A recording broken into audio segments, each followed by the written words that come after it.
ఈ ఎలక్షన్ ఇంకో కొత్త ట్విస్ట్ ఉండే. ఏంది తెలుసా? 4 రకాల ఫైట్లు ఉండే. అంటే మళ్ళీ ఓటర్ కూడా స్ప్లిట్ అయింది. 4 రకాలు ఏంది గిరీష్ అని అంటే 3 ప్రధాన పార్టీలు కదా గిరీష్ అంటే. ఇప్పుడు ఎంఐఎంని తీసుకుంటున్నావా గిరీష్ అంటే నేను ఎంఐఎంని అసలు కన్సిడర్ కూడా చేయాలి. ముస్లిమీన్ అని పెట్టుకున్నాడు, సెక్యులర్ అవుతాడు. ఆడ ఒక పార్టీ ఆ నేతృత్వం వహిస్తున్నాడు ఒక వర్గానికి. వాడు ఎందుకు సక్సెస్ అవుతున్నాడు, మనం ఎందుకు అవుతలేము అని అంటే మనం కేవలం పెయింట్ వేస్తాం ఖుషికి రంగులా ఏ గడియా అని అంతే. ఇంకా ఆడ ఏం ఉండదు. ఆ ఖుషి ఎప్పుడు వస్తుంది అనేది మనకు తెలియదు. సెంటర్లో మళ్ళీ గట్టిగా ఉంటుంది. తెలంగాణలోకి వచ్చేసరికి మన టైర్లు పంక్చర్ అయి ఉంటాయి. కాంగ్రెస్ అధికార పక్షంగా పోటీ చేసింది, బీఆర్ఎస్ ప్రతిపక్షంగా పోటీ చేసింది, టీబీజేపీ అంధకార పక్షం లెక్క పోటీ చేసింది.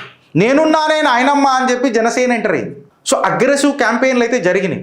మద్దతు తెలుపుకున్నారు, రిబెల్ అని చెప్పి చెప్పుకున్నారు. కొంతమంది పార్టీ నాయకులు మా కూటమి కదా రాలే కదా అని అంటే ఆ నాయకులకు క్రెడిట్ ఏందో నాకు దూరం మాట, కానీ చిత్రగుప్తు మాత్రం ఖచ్చితంగా క్రెడిట్ తీసుకుంటుంది. లేకపోతే పవన్ కళ్యాణ్ నిజంగా వచ్చినుంటే చాలా ఎఫెక్ట్ పడేది. బేతి మహేందర్ రెడ్డి నిజంగా చెప్పాలంటే సునాయాసంగా గెలిచేది, అలా డౌటే లేదు.